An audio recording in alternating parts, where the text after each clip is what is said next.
Ikaw ang tarantadong matanda. Ano ba naman ang laban sa'yo ng bata para saktan mo, ha?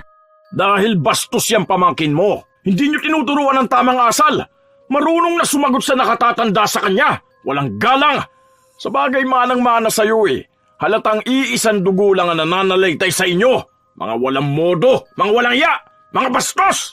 Naghahangad ka ng galang mula sa taong hindi mo naman ginalang? Malamang, ikaw ang pumatay dyan sa bago niyang alaga. Ano ba naman yan? Ilang taong ka na ba, ha? Matanda ka naman na, di ba? Bakit kung pumatol ka sa bata parang hindi tumandayang isip mo? Isa pa, wala kang karapatang saktan ng pamangkin ko, ha? Hindi pa tapos ang atraso mo sa pamilya namin dahil sa aso mong nakakagat sa kanya. Hindi ka umako ng responsibilidad mo at ikaw pa ang nagmamatapang? Tandaan mo, may kaso ka pa. Hindi ibig sabihin na hindi pa kita na ipapakulong, tapos na ang laban. Wala akong pakialam sa anak mong pulis. Ang pag-aalaga ng aso ay isang responsibilidad na dapat ay pinagtutuunan ng pansin dahil minsan ay nagiging dahilan nito para sa ikapapahamak ng ibang tao sa paligid. Pero dahil sa kayabangan ni June, hindi niya pinapakinggan ng ibang tao kapag pinagsasabihan siya dahil sa kanyang alagang aso. Hanggang sa siya na mismo ang magbabayad ng pagkakasala niya gamit ang itim na kapangyarihan. Paano nga kaya niya magagawang takasan ang kamalian niya kung mas namumutawi sa kanya ang pagiging mayabang at mataas sa iba? Tita, tingnan mo po, may bago po akong alaga. Oh, saan mo naman napulot yan? Di ba ang sabi ng mami mo, huwag ka mag-uuwi ng kuting? Nakakaawa naman po siya. Tingnan mo kasi, tita, ang cute niya po, oh. Nakita ko po sa basurahan. Naawa po ako kasi baby pa siya eh. Hay, ikaw talaga. Alam mo na nga nahikain ka. Mamaya niyan, sumpungin ka na naman kapag nakalanghap ka ng balahibo. Alagaan na lang po natin, ha? Ano pa ba ang magagawa ko? Andito na yan. Binitbit mo na. Tingnan mo, ang dumi na ng uniform mo. Sige na, magpalit ka na. Paliguan ko na muna tong bago mong alaga. Naku, yari ka talaga sa mami mo kapag nalaman niya to. Nasa ibang bansa ang ina ni Sky habang ang kanyang ama ay namatay na. Dahil walang ibang pag-iiwanan sa kanya, nasa pangangalaga siya ng kanyang lola at tiyahin na si Ash. Mabait at masipag na bata si Sky. Kaya tuwang-tuwa rin sa kanya ang mga kasama niya sa bahay. Dahil sadyang maaasahan talaga siya. Pagdating naman sa paaralan, matalinong bata rin siya. Sa sobrang pagkabibo niya, halos lahat sa mga kapitbahay nila ay natutuwa sa kanya. Isang hapon, nasa tapat ng bahay ang bata, nilalaro ang kanyang alagang kuting. Ito, kunin mo. Ayan, bumaliktad ka na tuloy. May hinihilang tali ang bata at iyon ang pinapahabol niya sa kanyang alaga. Hanggang sa lumabas ng bahay ang kapitbahay nilang dating guro na si June. Hindi siya tumitingin sa dinaraanan niya kaya nasipa niya ang kuting. Sa lakas ng pagkasipa niya, tumalsik ito sa pader. Hala, kawawa naman si Ningning. Nasipa niyo po siya, Kuya June. Bakit kasi paharang-harang yung pusa na yan?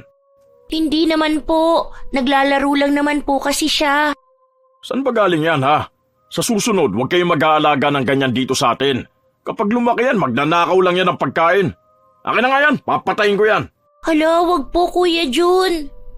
Wag po, kawawa naman po si Ningning ko. Wag niyo po siyang apakan. Wag po! Walang awa si June na dinurog ang kuting gamit ang kanyang paa. Tumalsik ang dugo sa sahig at sa kanyang paa. Nang masigurado niyang patay na ito, umalis na siya at nang madaan siya sa may balding may lamang tubig, yun ang ginamit niya para hugasan ang kanyang paa na may dugo ng hayop na pinatay niya. Si Sky naman, umiiyak habang nakatingin sa kanyang alaga. Ningning ko, kawawa ka naman. Dahil sa pag-iyak niya, nakuha niya ang atensyon ng kanyang tita. Sumilip muna si Ash sa bintana bago siya lumabas ng bahay. Oh, ano nangyari kay Ningning? Nadaganan ba yan? Inapakan po siya ni Kuya Jun. Kasi ang sabi niya, kapag lumaki na raw po si Ningning, kakainin daw po yung ulam nila. Tita, kawawa naman po siya. Ang liit niya pa po. Eh, sige na, pumasok ka na sa loob. Ako nang bahala kay Ningning. Ililibing na lang natin siya. Iyak ng iyak ang bata, habang si Ash naman ay nakakaramdam ng inis sa kanilang kapitbahay. Noon pa man ay mayabang na talaga si June. Halos lahat ng tao sa kanila ay nakakaaway nito, pero sadyang napakayabang niya at hindi nagpapatalo. Habang nililinisan ng dalaga ang sahig, saka naman dumaan pabalik si June. Ayusin nyo yan ha, baka maglatak lang yan dyan. Ang dugyot pa naman kapag may tubig dyan. Nakakadirin dumaan. Ayoko pa naman nababasaan pa ako. Kuya June, bakit naman ganun ang ginawa mo sa kuting? Hindi ka man lang maawa. Alam mo na nga na inaalagaan yun ni Sky eh. Magiging magnanakaw lang ang pusa na yon. Ano, hihintayin ko pa bang lumaki bago ko patayin kapag nahuli kong nagkakalkal sa kusina namin? Isa pa, pusa ka lang naman yan eh. Ang daming ganyan sa kalsada. Buti sana kung mamahaling pusa yan, hindi ko yan papatayin. Isa pa, ang baho ng tae ng pusa. Hindi naman kayo inaano ng kuting ah. Tanga ka ba ha? Ilang taon ka na ba ulit? At ang hirap mo makaintindi? Nakapagtapos ka pa ng kolehiyo ng lagay na yan ha? Sinabi ko na nga ang dahilan eh. Wala akong pakialam kung walang ginagawang masama ang kuting. Dahil alam ko na kapag lumaki yun, malaking perwisyo na rin. Tumabi ka nga dyan, paharang-harang ka sa daraanan ko. Pigil ang inis ng dalaga habang nakatingin siya sa kapitbahay nila. Dating guro si June at nang maaksidente ito, tumigil na rin siya sa pagtuturo at nanatili na lang sa kanilang bahay. At dahil palagi siyang naroon, madalas na maging mainitin ang kanyang ulo. Palagi niyang iniisip na siya lang ang may ginagawang tama sa kanilang lugar. Mayroon din siyang alagang aso na madalas inirereklamo ng kanilang mga kapitbahay. Kung hindi dudumi sa tapat ng kanilang bahay ang aso, bigla-bigla naman itong manghahabol ng tao. Ilang beses na rin itong inireklamo sa barangay pero mas matapang pa rin si June. May mga nakakagat na ang aso niya pero wala siyang pakialam sa mga yon. Sa halip na tulungan ang mga naaagrabyado ng kanyang alaga, magagalit pa siya sa mga ito at aakusahan sila na pera lang ang habol. Bata pa lang si Ash, kilala na niya si June bilang isang masamang kapitbahay. Ilang araw pa ang lumipas, nakalimutan na rin ni Sky ang lungkot sa pagkawala ng kanyang alagang kuting. Habang pauwi sila galing sa pagsisimba, may nadaanan silang nagbebenta ng mga sisiw na may kulay. Tita, bili mo po ako. Gusto ko po yung kulay pink. Hindi naman tayo pwedeng mag-alaga ng ganyan sa bahay. Wag na, saka na kapag nakalipat na tayo. Alam mo naman na walang paglalagyan niyang sisiw eh. Gusto ko po niyan. Sige na. Promise, kapag binilan mo ko niyan, ako na magtutupi ng mga panty mo. Sa dami ng babanggitin mong tutupiin mo, talagang panty ko pa, no? Saan naman natin ilalagay yan, ha? Kapag ba lumaki yan, iluluto na natin yan? Pang tinola? Sa kwarto ko na lang po. Sige na. Hay, nako. Oo na, sige na. Pasalamat ka talaga, favorite ka ni tita eh. Ay, sa bagay, ikaw pa lang naman ang pamangkin ko. Tuwang-tuwa si Sky habang pauwi siya dahil bitbit niya ang sisiw na binili sa kanya ng kanyang tiyahin. Maingay ang sisiw, pero dahil nasa loob lang naman yon ng kanilang bahay, sila lang ang nakakarinig. Isang gabi, umuwi si Ash galing sa kanyang trabaho. Naabutan niya ang kanyang pamangkin sa sala habang nilalaro nito ang kanyang bagong alaga. Aba, himala, buhay pa yan. Sa amin noon, wala pang isang araw patay na yan dahil sinasakal namin kasi ayaw kumain. Grabe ka naman, tita. Nananakal ka pala ng sisiw. Sige, tama yan, palakihin mo yan. Para kapag malaki na yan, may ihahanda tayo sa birthday mo. Ay, ayoko. Kawawa naman si Chiki. Aba ayos pati Sisiw pinangalanan mo. May Chiki ka pang nalalaman. Nasaan pala si Mama? Nasa kusina po siya, nagluluto ng ulam. Papunta na sana ang dalaga sa kanilang kusina nang makarinig siya ng sigawan mula sa labas. Boses yun ng matanda nilang kapitbahay at si June. Kaya sumilip sa bintana ang dalaga para makinig sa nagiging pag-aaway. Nagsabi ang matandang babae na kasagutan ni June na kung ayaw niyang bantayan ang alaga niyang aso, itali na lang niya ito dahil nakakaperwisyo ng ibang tao. Pwede bang manahimik ka na? Patulog na ako, nag-iingay ka pang hinayupa ka. Hindi ko nakasalanan kung pabayakan lola kaya nakagat ng aso yung apo mo. Kung hindi kasi panay bingo ang inaatupag mo, sana nabantayan mo yung uhugin mong apo. Hindi ang kasalanan ng aso ko. Huwag niyo isisi sa hayop ang kapabayaan niyo. Bakit kasi hindi niyo ikulong sa bahay ang malilikot niyong mga bata, ha? Yang mga anak at apo niyong itali niyo. Aba ayos Yung aso niya ayaw itali, tapos ang tao ang ipapatali niya. Baliktad na ba? Yung hayop nang dapat malaya sa labas tapos ang mga bata nang mag-a-adjust? Sumagot ang kapitbahay nila at sinabing kailangan agad mapabakunahan ang bata at dapat yun sagutin ni June dahil siya ang may-ari ng aso. Pero hindi ito pumayag. Ipinaglaban niya pa rin na wala naman talaga siyang kasalanan sa nangyari. Kapag hindi ka na nahimik dyan, ipapupulis kita. Baka nakakalimutan mong mataas ang ranggo ng anak ko. Isang tawag ko lang sa kanya, sigurado kung dadamputin agad kayo dyan. Isa pa, walang rabies ang alaga kong aso. Mamahaling dog food ang kinakain nito at maalaga kami sa kanya. Mukhang kayo pa mga timawa kayong may rabies eh. Mas malinis pa ang aso ko kaysa sa pagkatao nyo. Hindi ko sasagutin yung pagpapa-anti-rabies nyo. Matapos yung sabihin ni June, muli siyang pumasok sa loob ng kanilang bahay. Habang ang matanda at ang apo nilang nakagat ng aso sa binti ay iyak lang ng iyak. Hindi maikakaila ni Ash na nakakaramdam siya ng awa, lalo pat alam niyang salat sa buhay ang kapitbahay nilang yun. Para makatulong, lumabas si Ash at nag-abot ng kaunting pera. Inabisuhan niya rin na magpunta sila bukas ng maaga sa munisipyo para humingi ng tulong.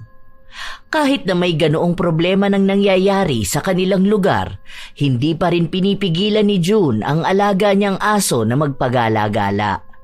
Sa totoo lang, maraming gustong patayin na ang aso pero hindi nila yun pwedeng gawin dahil inoobserbahan din pati ang aso. Lalo pat karamihan sa lugar nila ay nakagat nito. Hindi rin nila basta-basta pwedeng saktan ang aso. Dahil sa oras na mahuli silang nanakit ng hayop, may karampatang parusa sa kanila. Ilan sa naririnig ni Ash ay ang mga reklamo nila na kapag ang aso ang nakapatay, hindi naman nananagot ang aso at may-ari. Isang umaga, habang nag-aayos sina Ash at Sky, nakarinig na naman sila ng sigawan mula sa labas. Ano na naman kaya yun? Nagulat ako, tita. Baka po may nakagat na naman ng aso. Baka nga. Dapat kasi pinapahuli na yung aso ni Kuya Jun eh. Sa totoo lang, nakakatakot talaga yan. Tapos kapag gabi na, kapag umuwi ako, minsan nangahabol pa yan. Kaya dapat palagi ako may dalang panghampas. Subukan talaga ng aso na yan lumapit sa akin, ako papaluin ko talaga sa ulo yan. Kapag nagalit sa akin si Kuya Jun, papaluin ko rin siya sa ulo. Ang sakit kaya makagat ng aso. Nakagat ka na po ng aso dati, di ba? Oo, kaya nga takot na takot ako kapag may aso. Kapag nasa labas yung alaga ni Kuya Jun, hindi talaga ako lumalabas. Minsan kasi kahit nakatahimik ka lang bigla kang kakagatin. Kaya ikaw, yung payong na palagi kong pinapadala sa'yo, yun ang bibit-bitin mo ha. Para kapag nakita mong palapit sa'yo ang aso, hampasin mo agad. Kawawa naman ang aso. Aba, mas kawawa ka naman kapag nakagat ka nun. Mamaya marabis ka pa. O masaklap yung gano'n sa nangyari sa anak ni Ate Lara. 'Di ba? Halos ngat-ngatin na ng aso yung braso niya. Kawawa yun. Muntik pa mamatay yung bata. Tapos ang sasabihin lang ni Kuya Jun, wala namang utak yung aso, hindi katulad ng tao. Kaya sino raw ba may kasalanan? Malamang hindi ang alaga niya.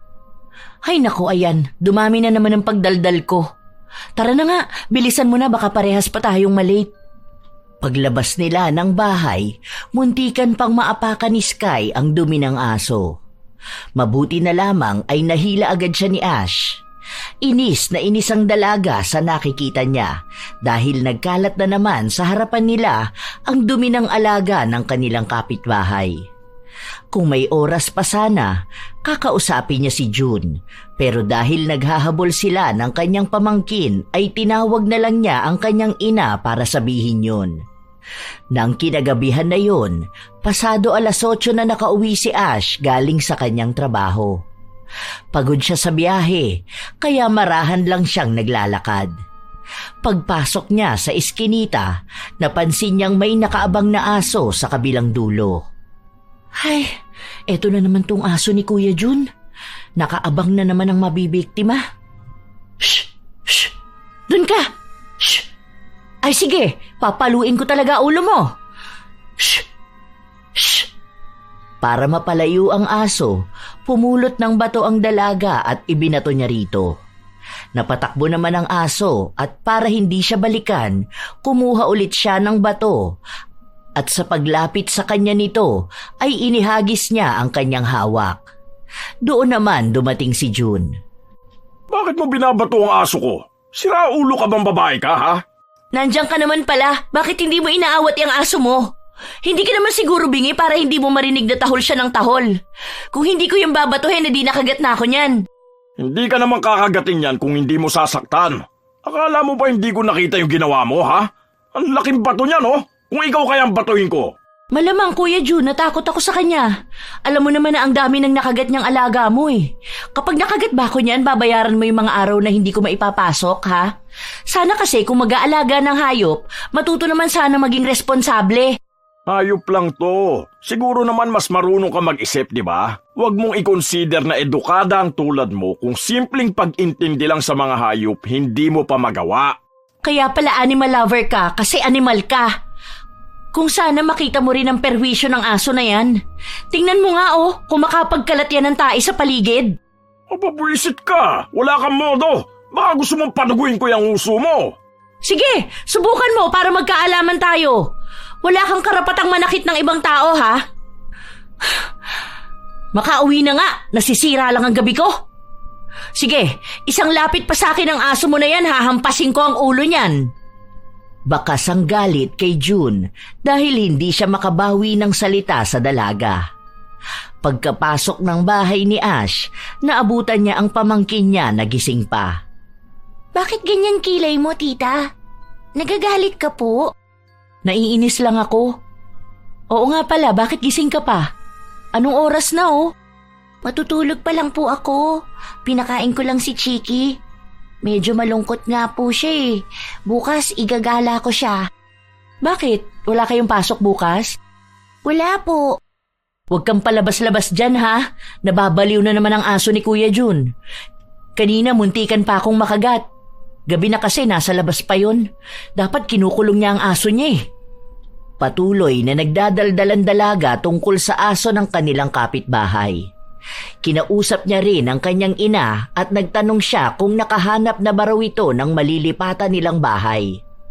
Matagal nang nais lumipat ni Ash dahil hindi na niya kayang pagtiisan pa ang kanilang kapitbahay. Kung ayaw magbago ni June, sila na lang ang lilipat. Pero ang sabi lang sa kanya ay hindi ito makahanap ng magandang lugar dahil ang huli niyang nakitang bahay ay binabaha kapag umuulan. Ang isa namang magandang bahay sana ay malayo naman sa trabaho ng dalaga. Kung doon sila lilipat, marahil ay mahirapan si Ash. Kinabukasan, tanghali na nang magising ang dalaga. Wala siyang pasok sa trabaho.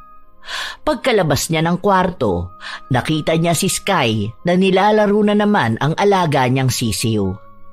Lumalaki na yan May mga lumalabas ng white sa pakpak. Naku, malapit na yan iluto. Huwag tita, kawawa naman si Chiki. Ano na lang kapag po mangingitlog siya. Nakita ko po sa TikTok na yung alaga po niya nangingitlog tapos piprito po nila yung itlog.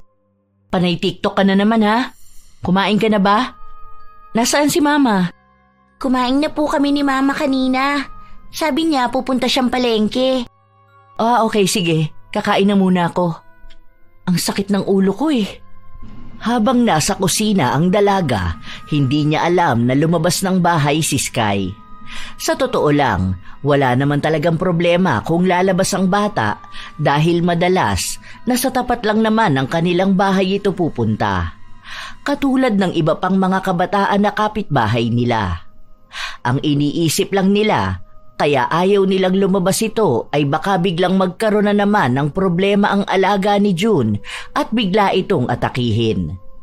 Nakaupo sa tapat ng pinto si Sky habang nilalaro niya ang kanyang alagang sisiw. Kapag lumalayo ang sisiw, hinahabol niya ito. Hanggang sa lumabas si June. Good morning po, Kuya June. Tingnan niyo po si Chiki oh. Malaki na po siya. Ano na naman yung inaalagaan nyo dyan sa bahay nyo? Kaya naman pala may naririnig akong maingay kapag gabi. Hindi naman po ito maingay. Hindi na kumibo si June. Binuksan niya na lang ang gate nila, kung saan lumabas ang alaga niyang aso. Nakakatakot ito. Naglalaway at nanlilisik ang mga mata na nakatingin sa sisiw. Noong una, tahol lang ng tahol ang aso at palapit ito ng palapit sa bata. Kuya June, yung aso niyo po. Ano na namang ginagawa ng aso ko, ha? Wala na kayo ibang nakita kundi ang aso ko, ha? Yung aso niyo po papalapit na po sa akin. Hindi makagalaw ang bata. Naninigas siya hanggang sa biglang sumunggab ang aso at sakto na ang puntirya nito ay ang sisiw. Napasigaw si Sky na siyang dahilan para mapatakbo ang kanyang tiyahin. Naabutan niya ang bata na nakaupo sa sahig at umiiyak, habang ang aso naman ay may kinakain sa sahig. Nang makakita ng dugo si Ash, doon siya nataranta. Anong nangyari sa'yo? Nakagat ka ba? Tita, si Chiki po kinain ng aso. Ikaw, anong nangyari sa'yo? May kagat ka ba? Saan ka nakagat? Wala po. Pero si Chiki ko, tita. Sa inis ni Ash, kinuha niya ang tsinelas sa gilid ng pinto at inihagis ito sa aso para umalis. At doon niya lang napansin na nakatayo lang sa tapat ng gate si June. Nakita mo na nga na nakakasakit yung alaga mo? Talagang kalmado ka lang dyan nakatayo? Paano kung nakagat niya ang pamangkin ko, ha? Tapos hinayaan mo lang na patayin ng aso mo ang sisiw na alaga ni Sky. Sisiw lang naman yan eh. Mamamatay rin naman yan. Isa pa, may nangyari ba masama dyan sa pamangkin mo? Wala naman, di ba? Ikaw nga mapanakit dyan. Talagang binato mo pa ang alaga ko. Alaga mo, hindi mo naman mabantayan. Dapat pinapakuha na yung aso na yan eh. Magsusumbong talaga ako sa barangay. Parehas kayong perwisyo. Dapat kasi bantayan mo yung pamangkin mo. Ikulong mo dyan sa bahay nyo para hindi yan makagat ng aso. Talagang yung tao pa ang ikukulong? Di ba dapat yung alaga mo? Kung di mo yan kayang itali, mas maganda siguro kung leg mo na lang ang itali mo. Tutal, parehas naman kayo niyang alaga mo eh. May rabies ang utak. Ba't tarantado kang babae ka? Huwag mo akong pagsasalita ng ganyan. Wala kang karapatan dahil wala kang alam tungkol sa buhay ko. Wala naman akong pakialam sa buhay mo. Wala kaming pakialam sa'yo. Ang inaano namin dito ay ang alaga mong aso. Kung hindi mo naman kayang disiplinahin yan, sana wag mo na lang alagaan, di ba? Ang dami-dami na naming reklamo dyan sa aso mo pero hindi mo kami pinakikinggan. Gusto mo kami pa mag-adjust. Kami yung magtago sa mga bahay namin para maging malaya yung alaga mong magpagala-gala rito. Ang problema kasi sa inyo, ang alaga ko lang ang palagi nyo napapansin. Bakit? Ako lang ba may aso rito, ha? Paano naman yung iba dyan? Ikaw lang yung pabaya na amo. Yung mga aso nila mas maayos pa nga kaysa sa'yo eh. Kapag sinabi namin yung problema, ginagawa naman nila ng paraan. Kapag may mga dumi, sila na mismo ang naglilinis. Pag gabi na o alam nilang maraming bata, di ba nakatali naman ang mga alaga nila? Pero ikaw, akala mo pag-aari mo tong buong lugar natin para gawin mong playground ng aso mo. Kapag nasa labas yan, gusto mo kami ang magtatago? Dami mong satsat. Di naman maayos ang katwiran mo. Hindi ako ang problema kundi ang mga kakarampot niyong utak. Nagpatuloy na magsagutan ng dalawa. Walang pakialam si Ash kung mas matanda ang kaaway niya dahil ipaglalaban niya talaga kung ano man ang sa tingin niya ay tama. Kapag tumatahol ang aso, pinagbabantaan niya ito na hahampasin niya. Isa rin yun sa dahilan kung bakit galit na galit si June. Dahil ayaw tumigil ng dalaga. Umabot ang bangayan nila sa barangay. Pati oras ko sinasayang ko para lang harapin ka rito eh. Ikaw na bastos at walang hiyang babae ka. Tandaan mo to ha. Hindi ko makakalimutan tong pinaggagawa mo sa akin. Ikaw pa ngayon ang hindi makakalimot nito? Hindi ka pa ba nasanay na ang dami mong natatanggap na reklamo, ha? Kung tatawagin natin pati ang mga kapitbahay natin, marami ang tetestigo na pabaya ka sa alaga mo. Dapat kung hindi naman pala marunong maging responsabling amo, sana hindi na nag-aalaga ng aso, di ba? Wala ka kasing alam sa pag-aalaga ng hayop dahil hindi ka naman marunong magmahal ng hayop. Tignan mo na nga lang kanina, halos gusto mo saktan ng aso ko. Alam mo sa ginagawa mong yun kanina, pwede kita idemanda eh. Hindi ko alam kung anong mangyayari sa'yo kapag nakulong ka. Ha! Ako pa pala ang masama. Munti ka na nga makagat ng aso mo ang pamangkin ko eh. Anong gagawin mo kapag nakagat siya, ha? Ni hindi ka nga nagbabayad ng pang-anti-rabies ng mga taong nakakagat ng alaga mo? Dahil hindi ko naman kasalanan kung nakakagat sila. Kumpleto rin sa bakuna ang alaga ko kaya wala yung rabies. Kahit pa wala yung rabies, ang usapan ay buhay ng ibang tao. Lalo na ngayon, ang daming kaso ng mga namatay dahil sa rabies. Hindi namin isusugal ang mga buhay namin at ng mga mahal namin para lang sa punyeta mong alaga. Hindi kami tutol kung gusto mo ng aso. Ang sa amin lang, sana maging responsable ka naman. Manahimik ka na sinabi. Wala namang patutunguhan tong pinaglalaban mo. Hindi pa rin naman pwedeng kunin sa akin ang alaga ko dahil hindi ako papayag kapag kinuha siya sa akin. Aba, baka magkamatayan talaga tayo. Pilit silang inaawat na dalawa, pero walang nais na magpatinag sa sagutan. Kapag sinabi na tumigil na si Ash dahil siya ang mas bata at babae, mas lalo siyang nagagalit dahil sinasabi niya na wala sa edad at kasarian ang magiging hadlang para maglabas ng saloobin sa taong tunay namang may kasalanan. Ang mga tao kasi sa barangay ay kakilala si June. May iba sa kanila ang malaki ang utang na loob sa kanya at takot sa anak niya. Para hindi magmukhang may kinakampihan sila, parehas na pinagsabihan ang dalawa. Pero kahit na ganon, ramdam pa rin ni Ash na may pinapaboran ang mga taong hinihingian niya ng tulong. Kaya walang nagiging maayos na aksyon sa problema namin eh. Mga duwag din tong mga to. Palibasa, hindi kayo ang napeperwisyo ng alaga ng lalaki na yan. Sana makagat kayo ng aso para alam nyo kung anong pinagdaraanan namin. Galit na umalis si Ash kahit na pinagbabati silang dalawa, hindi siya nakinig sa mga ito. Umuwi siya sa kanilang bahay at nang masalubong niya ang aso na masama ang tingin sa kanya, kinuha niya ang malaking kahoy sa isang gilid at hinampas ito. Isang hampas lang pero malakas kaya nagiiyak ang aso at tumakbo pabalik sa loob ng bahay ni June. Wala akong pakialam kahit makita niya sa CCTV ang ginawa ko. Nakakabwisit ang aso niya. Ang akala ni Ash, isinantabi na ni June ang nangyari. Pero nang kinahapunan, habang nagluluto ang dalaga ng kanilang pagkain, biglang lumapit sa kanya ang pamangkin. Tita, may kausap pong pulis si Mama doon. Narinig ko po hinahanap po kayo. Ako? Bakit naman ako hahanapin ng pulis? Teka nga. Pinuntahan ni Ash ang kanyang ina na nasa labas pa rin habang may kausap na pulis. 2 pulis yun. Ang isa ay kilala niya, ang anak ni June. Sa kanya lang nakita si June nung lumabas siya ng pinto. Anong nangyayari? Kita mo? Sabi ko na nga ba nandyan yung anak mo? Tatago mo pa yung kriminal na yan. Ano na namang pinagsasasabi mo diyang kriminal, ha? Ano bang ginawa ko sa'yo? Talagang tinawag mo pa ang anak mo?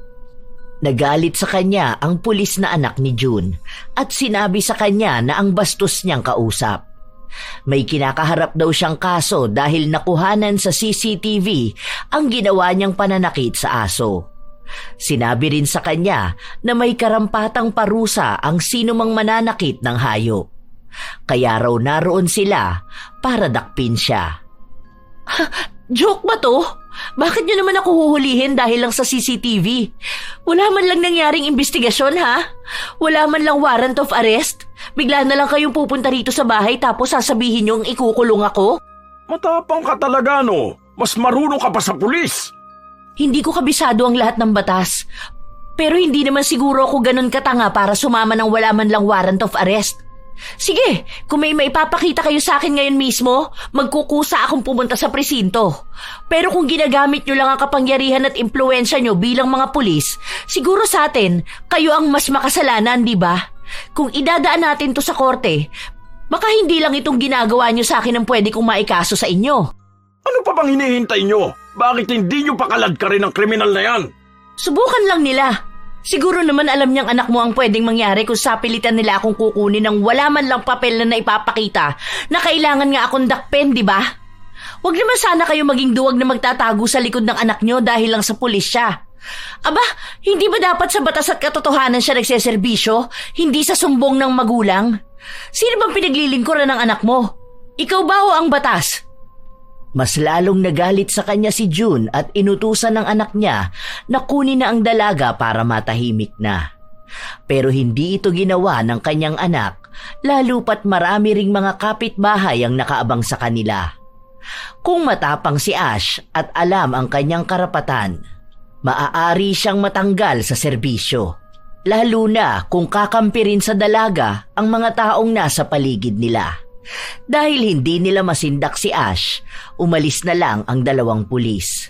Nagbanta pa si June na makakaganti rin siya sa pamamahiya na ginawa ng dalaga. Hindi pa raw tapos ang laban nila dahil gaganti pa si June. Nang makapasok na sila sa loob ng bahay, kinausap si Ash ng kanyang ina ukol sa ginawa niya. Sinabi nito sa kanya na hindi siya titigilan ni June dahil nagtatanim ng galit ang kanilang kapitbahay. Bakit naman po tayo matatakot sa kanya? Kung sa tingin niya lahat ng tao kaya nilang sindakin dahil lang sa pulis ang anak niya, may batas naman tayong kakampi. Ang hirap kasi kapag tinatakot ng mga ganyang tao, hindi na rin lumalaban eh. Kung lahat tayo matatakot sa kanila, ano na lang ang mangyayari sa katotohanan? Sinabi sa kanya ng kanyang ina na natatakot lang din siya sa maaaring mangyari sa kanila. Kilala nila si June. Kapag ginusto nitong gumanti, talagang gaganti ito sa kanila. Damay-damay na yun. Kaya po ganyan ang ugali niyan dahil akala niya lahat ng tao dapat matakot sa kanya. Nananahimik kasi ang mga tao eh, kaya ayan, feeling niya makapangyarihan na siya. Na kahit mali na ang ginagawa niya, kaya niya pa ring isipin na siya ang tama. Tapos kapag may umapila, gagamitin niyang panakot ang anak niya. Sino nga naman kasing hindi matatakot kapag may pulis na nasa harapan mo? Pero hindi lahat masisindak niya, no? Kaya wag po kayong matakot. Siya lang talaga ang halos lumalaban kay June. Ang ilan na rin kasi sa kapitbahay nila ay nasindak nila. Kahit na wala namang karampatang parusa, ginagamit ng kanyang anak ang kapangyarihan para magkulong ng tao. Iyon ang nagiging mistulang babala para sa kanila.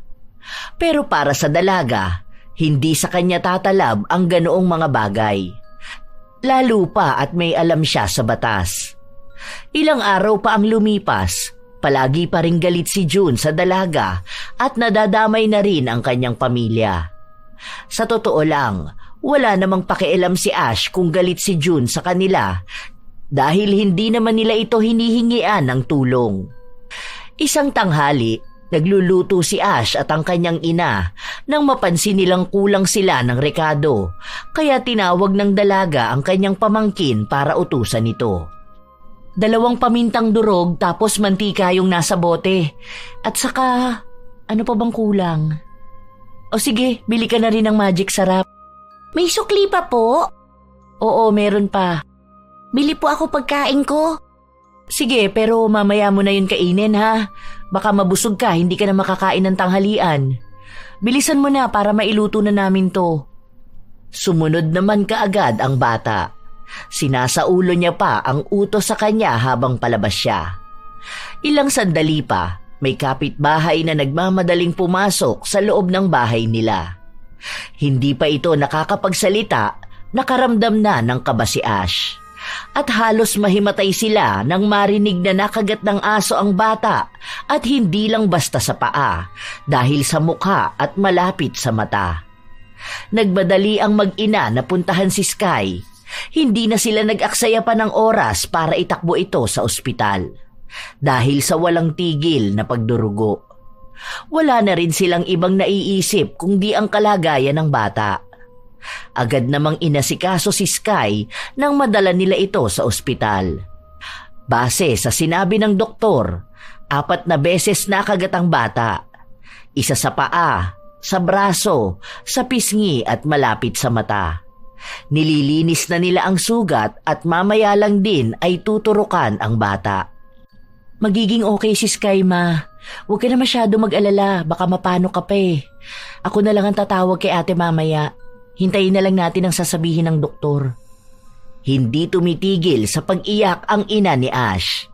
Nang muli nilang makausap ang doktor, nasabi na maayos naman ang bata pero kailangan pang obserbahan, lalo na sa kanyang kaliwang mata. Dahil kung may natama ang ugat, maaari itong magdulot ng pagkabulag. Malaking pinsala ang inabot ng bata dahil lang sa asong nakakagat sa kanya. Nang kahit paano ay kumalma na ang ina ni Ash, nagpaalam siya para umuwi sa kanilang bahay. Naiwan kasi nilang bukas ang bahay at nakatiwangwang ang pagkain na dapat ay lulutuin nila. Maghahanda rin ng pagkain ng dalaga para dalhin sa ospital. Habang naglalakad siya sa eskinita, nakita na naman niya ang aso na nakakagat sa kanyang pamangkin. Binato niya ito pero hindi natamaan, kaya napatakbo ito papunta sa bahay ni na June. May isa ring kapitbahay ang nagsabi sa kanya ng nangyari. Papunta raw ng tindahan si Sky nang bigla itong kagatin ng aso. Dahil sa takot ng bata, natumba siya sa lapag at doon na siya nakagat sa mukha. Pinigilan lang nila ang aso kaya hindi natuloy ang susunod na atake nito. Nanggagalaiti sa galit si Ash dahil sa kanyang mga narinig, kaya agad niyang sinugod ang kapitbahay. Ano na naman ba yun? Ano na naman? Hindi mo ba alam kung anong ginawa niyang alaga mo? Ano, pagbibintangan mo na naman sa nangyari sa pamangkin mo, ha? Hindi kasalanan ng aso ko nangyari. Alam mo kung sino may kasalanan? Kayo! Bakit nyo kasi hinayaan lumabas yun? Hinayaan ba namin? Inutusan lang naming bumili sa tindahan. At dahil dyan sa lintik mong aso, kaya kamuntikan na siyang mamatay.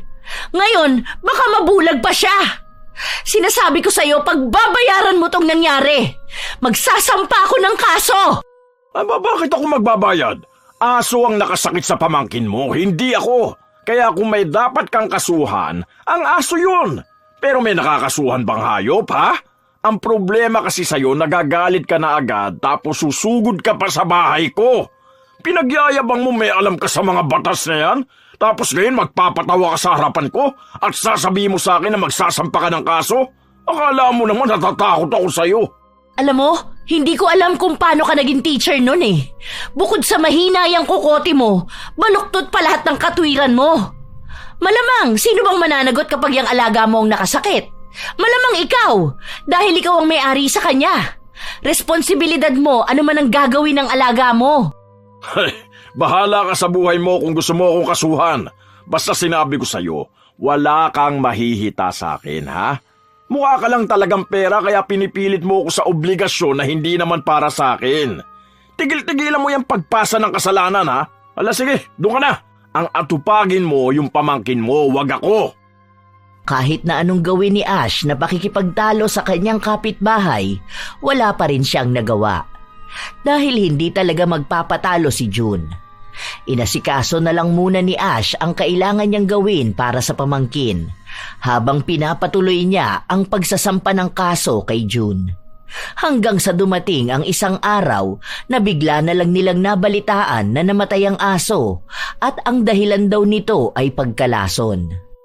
Ay, paano kaya yan, Ma? Ang sabi pa naman dapat antabayanan din ng aso. Ay naku, kinakabahan talaga ako.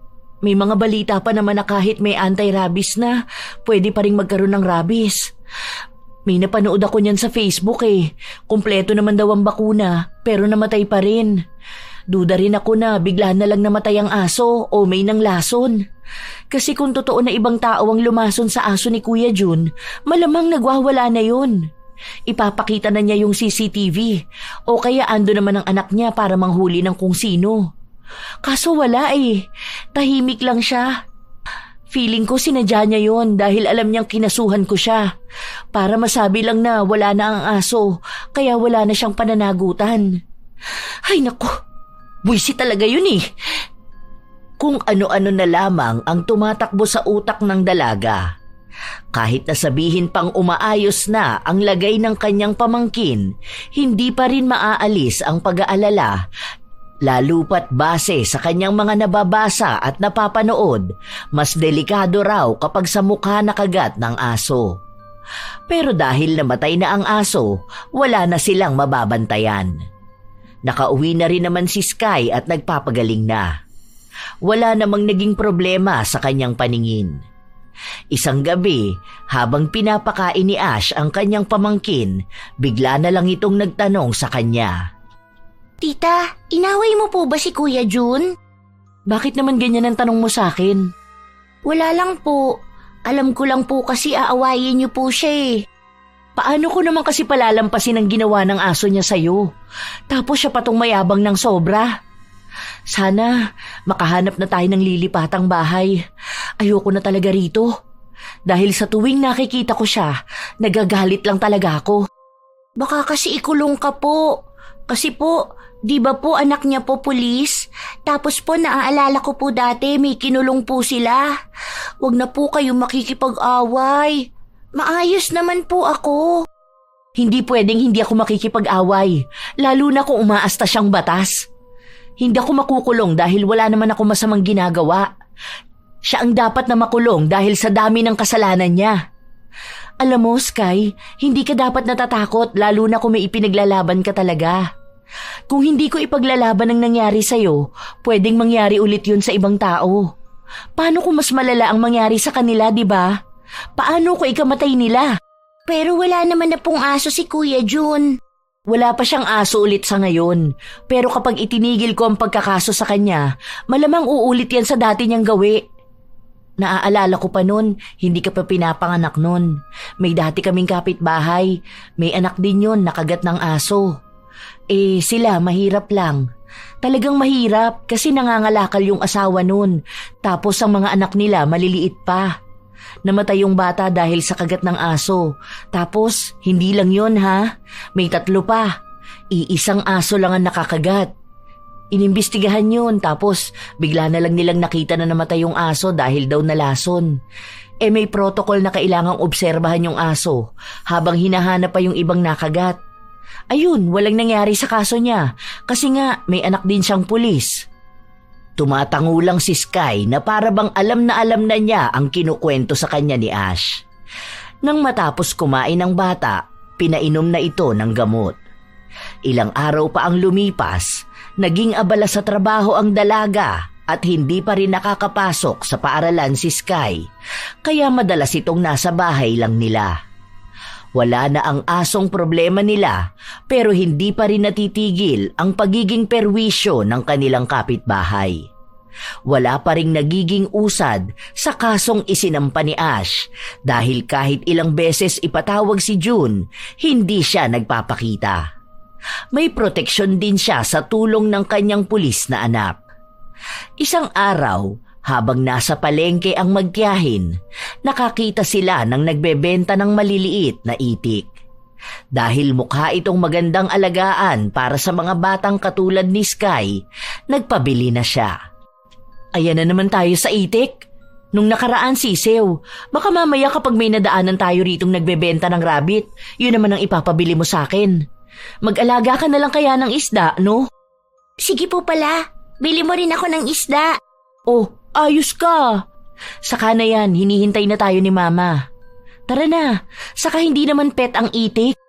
Sige na po, bili mo ako ng itik. Wala naman ang kakain dyan kasi wala na pong aso si na Kuya Jun. Sige na po, tita. Ay nako, sige na nga. Ano pa bang magagawa ko? Ikaw na ang humiling, di ba? Tuwang-tuwa ang bata habang nakatingin siya sa kanyang bagong alaga. Nang makauwi sila, diretso agad sa kusina si Ash habang ang pamangkin niya ay nasa labas at ipinapakita sa mga batang kalaro ang kanyang alagang itik. Simula nang mawala ang aso ni June, naging malaya na ulit ang mga bata sa labas. Yon ang isa sa kinaiinisan ni June dahil marami na namang pakalat-kalat at maiingay na bata. Hindi katulad noong may aso siya, palagi lang nasa loob ng bahay ang mga yon. Pabili na kasi kayo ng itik. Ang cute kaya nito. Tingnan niyo ang haba ng uso. Habang pinapakita at nilalaro ni Sky ang kanyang alaga, bigla namang dumating si June. Papunta ito sa kanyang bahay. Dahil hindi siya tumitingin sa dinaraanan niya at kamuntikan na niyang maapakan ang bagong alaga ng bata, marahang naiharang ni Sky ang kanyang katawan na naging dahilan kaya muntikan ng matalisod si June. Ano ba? Bakit ka umaharang sa dinaraanan ko? Paano kung natalisod ako tumama ang ulo ko sa simento, ha? May pera ba kayong pampagamot sa akin? Sorry po, hindi ko naman po sinasadya. Muntikan nyo na po kasi maapakan ng alaga ko eh. Ano na naman niyang alaga mo? Itik? Sa bukid dinaalagaan yan, hindi rito. Tintik na yan, ipapahamak mo pang buhay ko para sa walang kwentang itik na yan. Akin na nga yan! Wag po, akin po ito. Wag niyo pong sasaktan ng alaga ko. Ah! Tita! Kahit tawagin mo pa yan tita mo. Baka gusto mong pilipitin ko rin ang leeg niya katulad ng ginawa ko rito sa itik mo. Salbahe ka! Salbahe ka! Papastos ka! Tuturuan kita ng leksyon!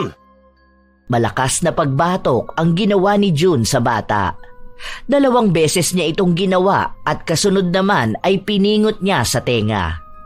Yun na ang naabutan ni Ash at para mailayo ang kanyang pamangkin, itinulak niya si June. Dahil napalakas yun, napasandal sa pader si June, pero dahil hindi pantay ang pader, tumama ang likod nito sa nakausling bato. Aray ko! Ang likod ko! Animal kang babae ka! Tarantado ka! Ikaw ang tarantadong matanda! Ano ba naman ang laban sa'yo ng bata para saktan mo, ha? Dahil bastos yung pamangkin mo, hindi niyo tinuturuan ng tamang asal. Marunong na sumagot sa nakatatanda sa kanya. Walang galang. Sa bagay manang-mana sa'yo eh. Halatang iisang dugo lang ang nananalaytay sa inyo. Mga walang modo, mga walang ya, mga bastos!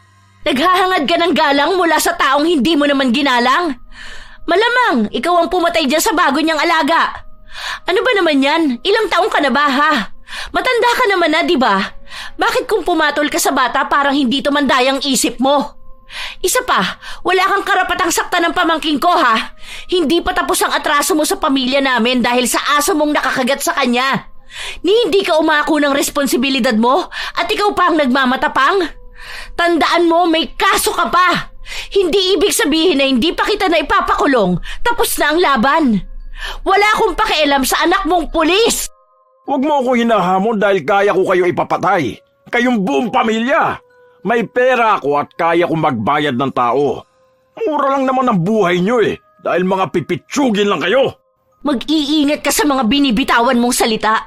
Dahil lahat yan, magiging laban sa'yo. Wala kang may panlalaban sa akin. Dahil kung sa kaso lang ang usapan, magkakaubusan tayo ng yaman bago nyo ako matalo. Tandaan nyo ha, hindi ako ang mauubusan ng pera kundi kayo. Wisit kang babae ka, masyado ka matapang! Dahil nagkaroon ng pasa sa katawan si June matapos niyang tumama sa pader, ginamit niya yon bilang ebidensya para kasuhan si Ash. Parehas na silang nagbabatuhan ng ikakaso sa isa't isa. Hanggang sa nagkakaroon na ng kaguluhan sa kanila. Matapang ang dalaga, pero mas matapang si June. Sa tuwing kukuha si Ash ng tetestigo, tinatakot naman ito ni June. Dahil simpleng mamamayan lang ang mga kapitbahay nila at takot na maaapektuhan sila sa awayan ng dalawa, hindi sila nakikialam. Kahit na naiinis si Ash sa ginagawa ng mga kapitbahay nila, naiintindihan naman niya na natatakot lang din sila para sa sarili nilang kapakanan. Hanggang sa umabot na sa punto na malaki na ang nagagastos nilang pambayad sa abogado. Kinausap na rin ng kanyang ina si Ash na huwag na siyang lumaban at humingi na lang siya ng tulong kay June. Para matigil na rin ang alitan nila, lilipat na sila ng bahay. Hindi pwede ang ganito. Hindi ako papayag na mas mananaig ang kasamaan nila dahil lang sa mas marami silang hawak na pera. Gagawa ako ng sarili kong paraan para sa laban na to. Iisa na lang ang paraang naiisip ng dalaga. Matagal na niyang nais gawin yon pero hindi niya ginagawa dahil sa takot. Sa sitwasyong ginigipit na siya, wala na siyang ibang pagpipilian pa kundi ang lumapit sa mangkukulam. Litrato at tunay na pangalan ni June ang ibinigay niya. Sa totoo lang, habang isinasagawa ang ritual, nais na sanang bawiin ng dalaga ang ginawa niya. Lalo pat naiisip niya na maaaring may balik ang kasalanan na yun. Ngunit wala na siyang magagawa dahil nasimulan na ito. Kinabukasan lang din ay umepekto na ang pinagawa niyang kulam. Sky, punta ka nga kina Kuya Vic, tapos kunin mo yung pinasabay kong ampalaya. Ayoko po, tita. Ay, bakit ang tamad? Natatakot nga po ako. Natatakot ka saan? Kay Kuya Jun po. Para po kasi siyang aswang. Alam niyo po yung bibig niya naglalaway po, walang tigil. Nakakatakot po. Kaya nga po napauwi ka agad ako kasi ayokong makita. Baka mamaya bigla siyang mangagat. Hindi kumibo ang dalaga dahil alam niyang yon ang resulta ng kulam. Para masigurado na tama nga ang sinasabi ng kanyang pamangkin, lumabas siya para tingnan ito. Pero wala si June. Ang bali-balita at usap-usapan ay naririnig ni Ash. Napansin na raw ng mga kapitbahay nila na naglalaway si June. Parang nga raw itong dati niyang aso na kapag nakakakita ng tao ay naglalaway. Ang hinala pa ng iba, baka may rabies ito. Dahil sa nangyayari kay June, ilang araw nang palagi lang siyang nasa loob ng kanilang bahay. Naabutan lang ito ni Ash na nasa labas noong papasok na ang dalaga sa kanyang trabaho. Maghaharap ba tayo sa korte bukas, Kuya June? Makakapagsalita ka kaya niyan? Iniinsulto mo ba ako? Oh, yung laway mo tumutulo. Dapat may dala kang pamunas Hindi dapat ganyan. Ang liit lang niyang panyo. Ang dala mo dapat, tuwalya. Tarantado ka! Huwag mo akong pakialaman! Hindi naman kita pinapakailaman Ano bang sinabi ko? Concerned lang naman ako dahil ang dami mong laway dyan sa bibig mo. Na paano ka ba kasi? Wala ka na dun! Napangiwi ang dalaga matapos niyang makita ang malagkit na laway ni June na umaagos sa kanyang bibig. Kahit na dumura pa siya, lunukin ng laway o punasan ito, hindi natitigil ang nangyayari sa kanya. Tila ba may irigasyon ng tubig sa kanyang bibig? Kung titingnan, talagang nakakadiri ito. Ilang araw pa ang lumipas, hindi na natuloy ang kaso na nasa pagitan ni Ash at June dahil hindi makapunta si June kapag pinapatawag siya. Hindi na rin niya iniisip ang bagay na yon dahil malaki ang problema niya sa kanyang sarili. Hindi lang paglalaway ang nangyayari sa kanya. Namumula na rin ang mga mata niya. Para siyang isang asong handang manakmal ng makakasalubong. Tita, alam mo po yung nangyayari kay Kuya June? Ano na naman? Ikaw, kakatambay mo sa labas nagiging tsismosa ka na rin. Hindi po nakikita naman namin yun ni Mama. Tanong mo pa po sa kanya. Oo na, alam ko na. Saka, hayaan mo siya. Kahit naman anong sabihin sa kanya, wala naman yung ibang pakikinggan, no? Nakakatakot po siya, no? Bakit po kaya ganun? Kapag nakikita po siya ng mga kapitbahay natin, iniiwasan na siya. Sabi nila, baka bigla po silang kagatin. Mukha na siyang aso. Deserve niya yun. Kapag masasamang tao kasi, ganun ang nangyayari. Lalo na kapag nagiging malaki ang perwisyo na ginagawa niya sa ibang tao. Kaya po pala sabi ni teacher, huwag kami maging masamang tao. Wala raw po kasing nagiging magandang dulot kapag ganun. Kaso po kapag nakikita ko po si Kuya Jun, naaawa naman po ako sa kanya. Baka siya na yung narabis dahil sa patuloy niyang pagtanggi noon sa mga nagawang kasalanan ng mga naging aso niya. Kung tutuusin, mas maraming buhay ang nawala dahil sa mga ginawa niya. Kahit pasabihin na hindi siya ang dahilan kung bakit namatay ang mga yon, malaki pa rin ang responsibilidad niya dahil alaga niyang aso ang pinag-uusapan. Kung sana naging responsable siyang amo, hindi naman magiging malaki ang pinsala ng aso niya sa kapaligiran. Ako po, kapag nag-alaga ako ng aso, gusto ko po yung mabait na aso. Kapag talaga may alagang hayop, magkakaroon ka rin ng responsibilidad kasi may chance pa rin talaga na makakagat ang alaga mo. Huwag mong hahayaan na maglakad kung saan-saan tapos hahayaan mo lang na makapinsala ng ibang tao. Kasi kung ano ang ginagawa ng alaga mo, palagi yun magre-reflect sa'yo bilang amo. O tingnan mo, inuutusan kita kanina na kunin ang mga damit sa kwarto Dinala mo na naman ako sa mga chismis mo. Hala, sige na. Natawa na lang si Sky at sinabi na kapag malaki na siya, mag-aalaga rin siya ng aso. Pero magiging maalaga at responsable siya para palaging ligtas ang mga tao sa paligid niya. Sa paglipas ng ilan pang mga linggo, nabalitaan ni Ash na galing sa ospital si June.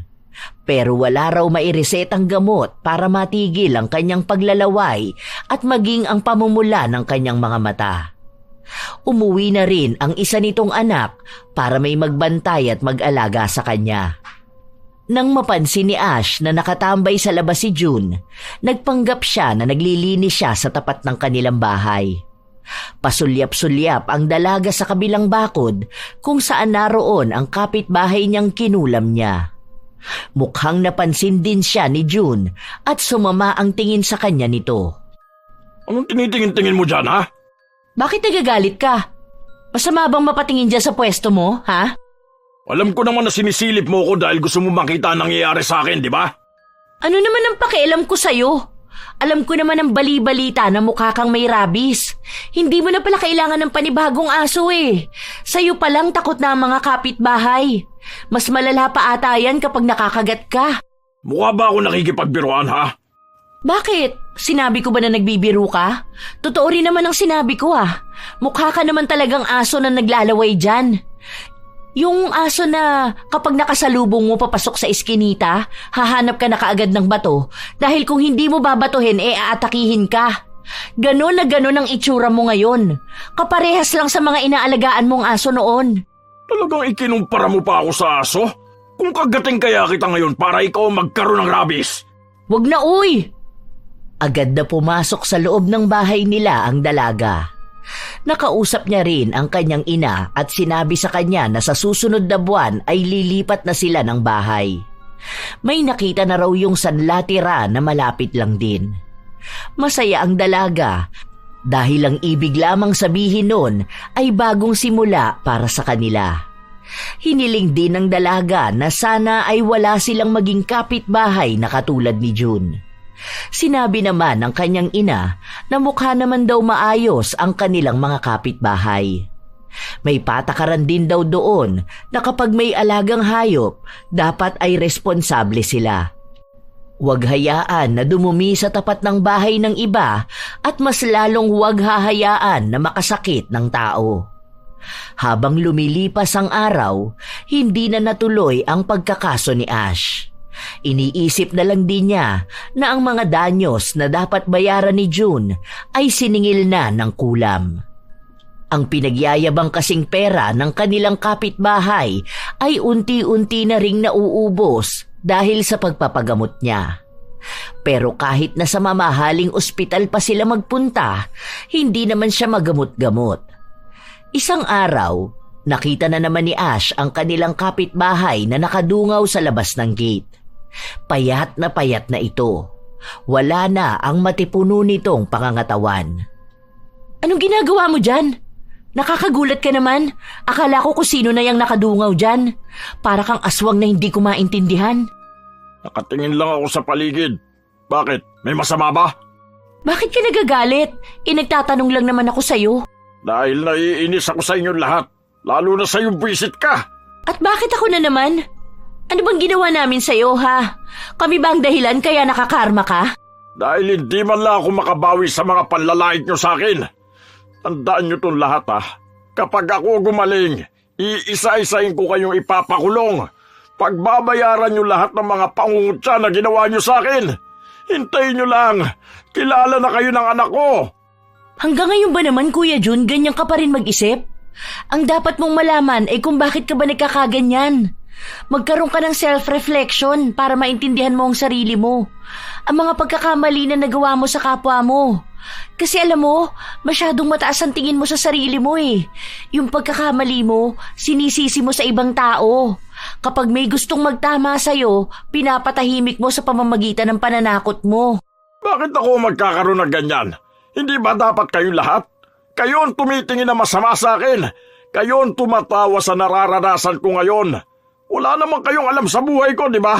Hindi nyo alam kung ano ang dulot sa akin kapag nag-aalaga ako ng aso. Pero lahat kayo pinipigilan ako. Wala namang pipigil sa'yo kung alam mo kung paano mag-alaga ng aso. Wala naman kaming pakialam kung anong dahilan mo eh. Ang concern namin kung ano ang makakaapekto sa amin. Kuya Jun, para namang hindi mo alam kung anong ginawa ng mga aso mo nun. Ilan na ba ang umiyak sa harapan mo para humingi ng tulong sa'yo? Ilan na bang magulang ang inaway mo dahil gusto lang nilang mapaantay-rabies ang anak nila matapos makagat ng aso mo? Dahil mga tao sila, natatakot sila sa pwedeng mangyari. Pero wala ka namang ginagawa, di ba? Tapos ngayon, ayan, may kung ano nang nangyayari sa'yo, pero ikaw pa rin tumataas ang tingin sa sarili. Kami pa rin ang mali. Hindi nyo lang talaga ako naiintindihan. Alaga akong mga aso ko, kaya alam ko na kahit makakagat sila, wala namang mamamatay. Wala? Ano sa tingin mo sa buhay ng mga namatay, ha? Isa pa, feeling ko hindi mo naman din mahal ang mga aso mo eh. Imagine, kapag nagigipit ka na, bigla mo na lang silang pinapatay. Kasi kung totoong dog lover ka, alam mong mahalaga sila para sa'yo. Hindi mo sila lalasunin para lang pagtakpan ng pagiging irresponsable mo. Tapos kapag okay na ang lahat, kukuha ka na naman ng aso sa kung saan. Proteksyon ko sila. Kung wala akong aso, baka may magnanakaw ng pumasok sa bahay ko. Proteksyon mo pala, bakit hindi mo na lang sila ikulong sa loob ng bahay mo? May gate ka naman. Diyan mo sila pagalain, di ba? Hindi yung kapag nasa labas ang aso mo, gusto mo kami ang nakakulong sa mga bahay namin. Tapos kapag sinakta naman sila, sa amin ka magagalit. Na para bang mas mahalaga pa para sa'yo ang mga aso kaysa sa mga kapitbahay mo? Huwag mo akong pangaralan. Bata ka lang, hindi mo ako kasing edad. Wala kang alam sa buhay. Kaya huwag ka magpanggap dyan na akala mo naman matalino ka. Hindi ka kasi nag-aalaga ng aso eh. Kaya hindi mo alam ang pakiramdam. Isa pa, kahit na kailan hindi ako makikinig sa sasabihin ng mga taong mas mababa sa akin. Yan mismo ang problema sa'yo eh. Puro kapag mamataas, wala ka naman na ring ipagyayabang sa amin. Ano pa bang kaya mo? Tingnan mo rin kaya ang sarili mo sa salamin, no? Mas maayos pa ang asong kalye kaysa sa itsura mo. Ewan ko ba? Naaawa na nga ako sa'yo. Kaso wala naman nagbago sa pag-uugali mo. Siguro wala ka ng pag-asa. Hindi ko kailangan ng awa ng kahit na sino. Kaya ko ang sarili ko. At mabubuhay ako kahit na may sakit akong ganito. Hindi na umapila pa si Ash dahil tinanggap na niya na kahit anong sabihin niya kay June, hindi pa rin ito makikinig sa kanya. Sa sobrang taas ng tingin nito sa kanyang sarili, nagiging basura ang opinyon ng iba. Ilang araw pa ang lumipas, palapit ng palapit ang paglipat ng pamilya ni Ash. Nagliligpit na rin sila ng iba nilang mga gamit para maging mabilis na lang ang proseso kapag aalis na sila. Tita, kapag po ba lumipat tayo ng bahay, pwede na po ako mag-alaga ng puppy? Ano na naman yung naiisip mo? Sabi mo kasi, kapag po lumipat na tayo, pwede na ako mag-alaga ulit ng gusto kong pet. Magpaalam ka sa mami mo. Mamaya kapag hinika ka, sa akin yun magalit. Hindi naman po. Sige na po, tita. Ay naku, ito na naman ang pangungulit mo. Kaya mo ba mag-alaga nun? Baka mamaya kapag nagbukas ka ng pinto, lumabas yun, tapos makakagat pa ng iba. Hindi po magiging maayos po ako mag-alaga kasi po... ano po yun? Bakit po may sumisigaw? Ewan ko ba? San ba yun? Parang kina Kuya Jun yun ah. Ano kaya nangyari sa kanya? Agad na tumayo ang dalaga at lumabas. Sinilip niya kung anong nangyayari kay Jun pero wala siyang makita. Ang alam niya lang, galing sa loob ng bahay ang pagsigaw nito. Tulungan Ay niyo Diyos ako! ko! Bahala na nga, papasukin ko na siya sa loob. Dahil nakasarado ang gate, inakyat pa ito ng dalaga para lang makapasok sa loob. Noong una, pinipigilan siya ng kanilang mga kapitbahay dahil iniisip nila na maaaring pakana lamang yun ni June para kapag pumasok sila sa loob, makakaisip ito ng paraan para ipakulong sila. Naroon naman daw ang anak nito, kaya bakit walang tutulong sa kanya? Pero ginawa pa rin ni Ash. Pagpasok niya sa loob, naabutan niya si June na nasa sahig at may mga dugo sa katawan. May isang aso na kagat-kagat siya sa paa. Tulungan mo ako! Mamamatay na ako rito! Kulit mo! Kumuha siya ng panghampas sa aso para lang bitawan nito si June. Matagal pa bago ito nangyari. Ayaw namang sumugod ng dalaga dahil malaki ang aso. Natatakot din siya na baka pati siya ay sakmalin. Hanggang sa nakapasok sa isang kwarto ang aso at doon ito ikinulong ni Ash. Agad niya rin namang tinulungan si June para dalhin sa ospital. Lahat sila ay nagtataka dahil ang alam nila ay wala namang aso si June. Nalaman lang ng dalaga nakabibili niya lang ng aso na yon at nang pakawalan niya ito ay sinakmal siya. Hindi muna umalis ang dalaga hanggang sa magamot ang mga sugat ni June. Wala rin kasi ang kanyang mga anak. Lumabas pala ang mga ito para magpunta sa palengke. Ano Kuya June, okay ka na ba? Baka mamaya nandito na yung mga anak mo. Aalis na pala ako ha?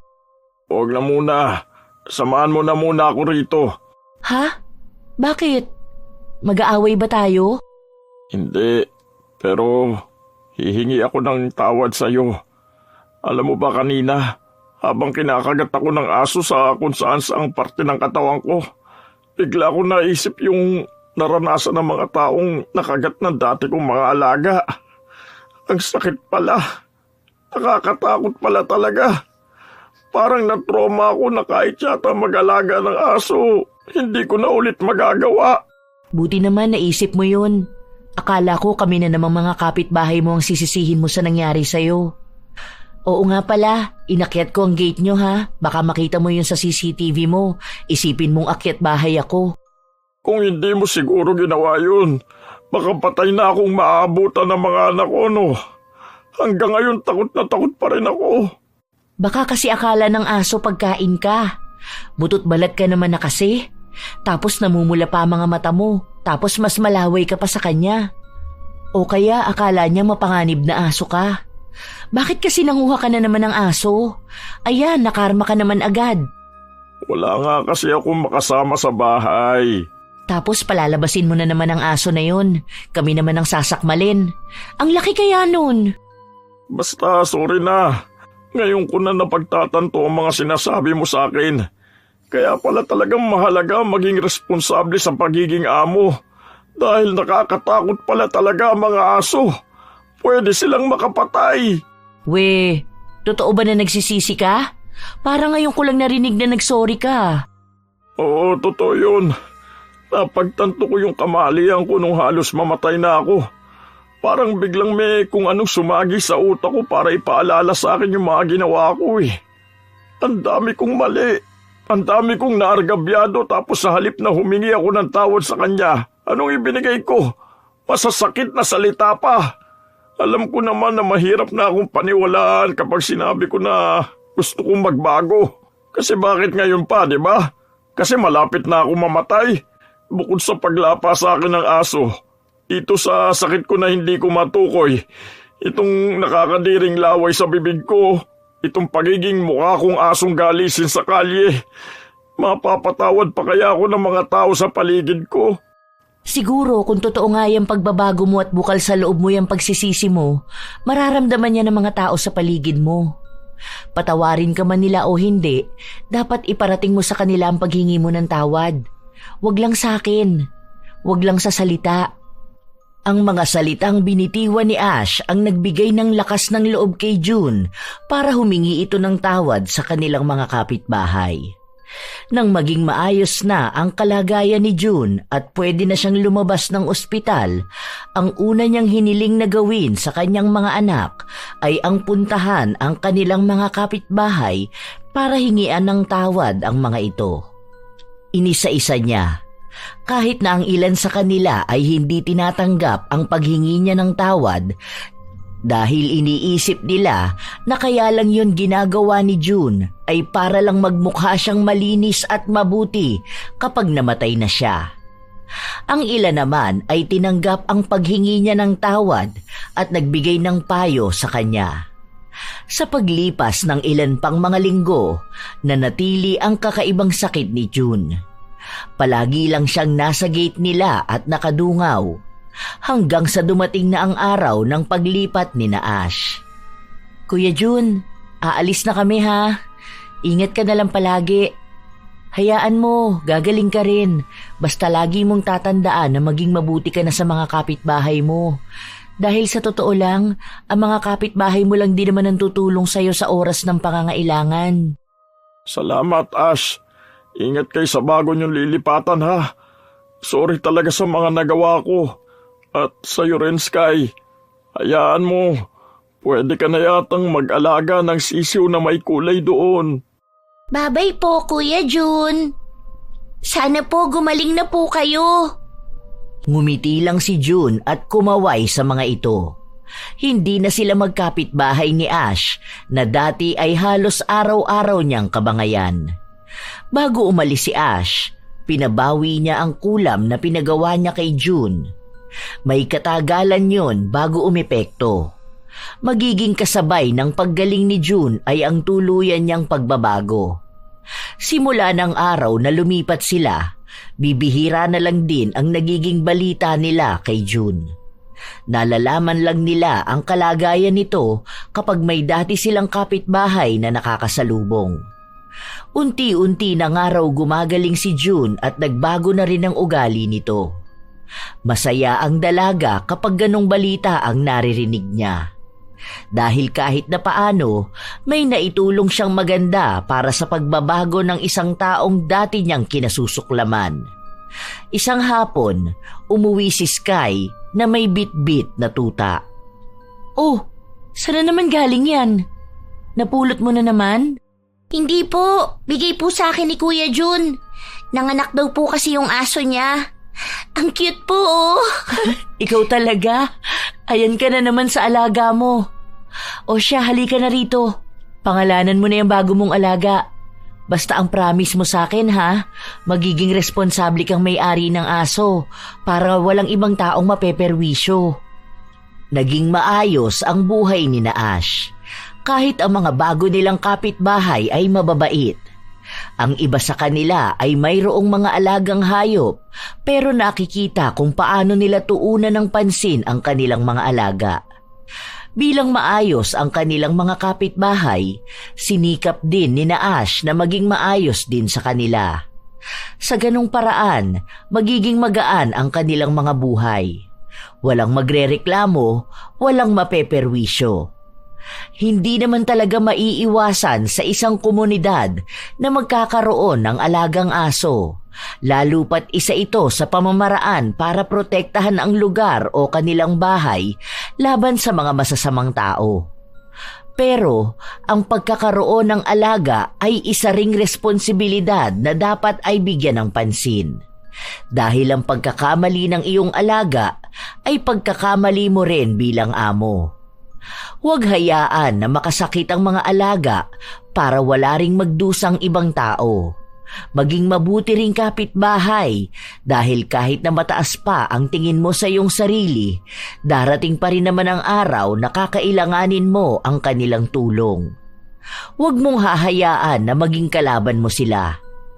Tandaan na ang aso ay tagapagtanggol lamang, ngunit ang tao ang dapat maging tunay na tagapangalaga. Hindi lang ng kanyang alaga, kundi pati ng kapwa. Ang pagiging responsable ay hindi natatapos sa loob ng sariling bakuran. Ito ay lumalampas patungo sa kaligtasan, respeto at pagkakaisa ng buong komunidad. Kayo rin ba mga apo? May kapitbahay ba kayong pabaya sa kanilang mga alagang aso? At kapag may nangyari na, sila pa ang galit? Ibahagi nyo naman ang inyong mga karanasan, tulad ng kwentong ibinahagi ko ngayon. Naway may natutunan kayo at magsilbing paalala ito na ang responsibilidad sa alaga ay responsibilidad din sa komunidad. Shout out sa ilan sa mga masusugid na tagapakinig ng mga istorya ni Lola Telang.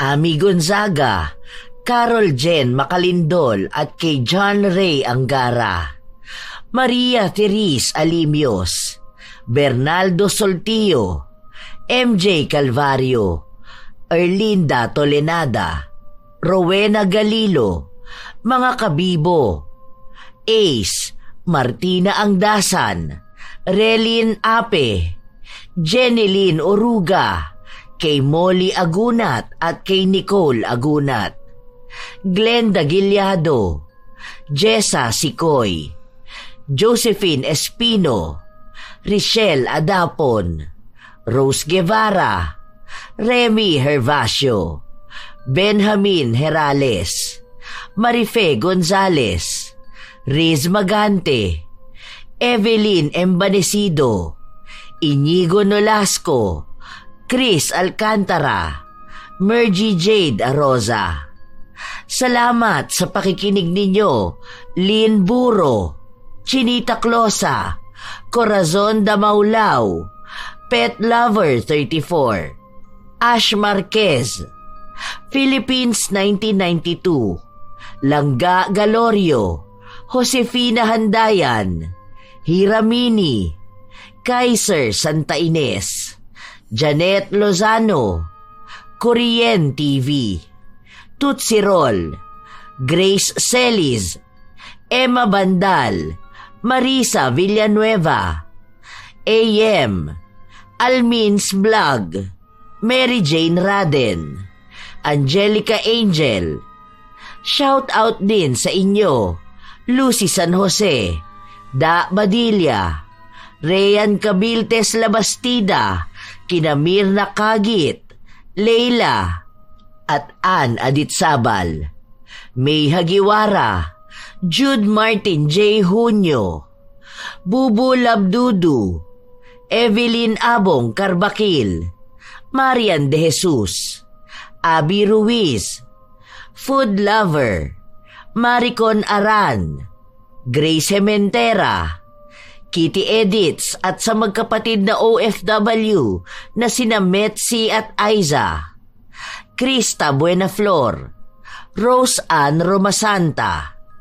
Shout out sa mga apo kong sina Sydney Crosswind at sa kanyang anak na si Chrisine Lane Bandoho, Supladang Pasaway, Lovely Rose Roa at Princess Rain Roa Alawami, Kimpoy Feliciano, Hazel Fiesta, Marie the Lightworker, Gia Gigi, Francisco Neng at kay Jeremy Saranillo Francisco, Matt Sarol, Mel Santarita, Esteli Reyes at sa Reyes family ng Marikina City, AJ Chua, Vicky Yabut, Roy Lacandalo, Josefina Fuelias, Mike James Tapak, Will Maleses, Leonisa Cobo, Raquel Hasegawa, Maria Lee Nakagawa, Lynn Hasegawa, Elise Padilla,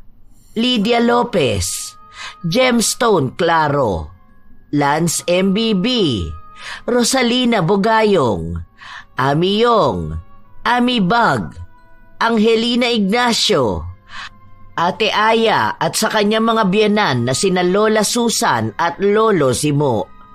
Sa buong Team Manok ng Amsik Angeles City, Pampanga. Ray Galedo at sa Galedo family ng Kabuyaw, Laguna. Belated happy birthday sa inyo, Luri Ann Vitalicio at Jenny Suzuki. Ito ang inyong Lola Telang at maraming salamat sa lagi ninyong pakikinig, mga apo.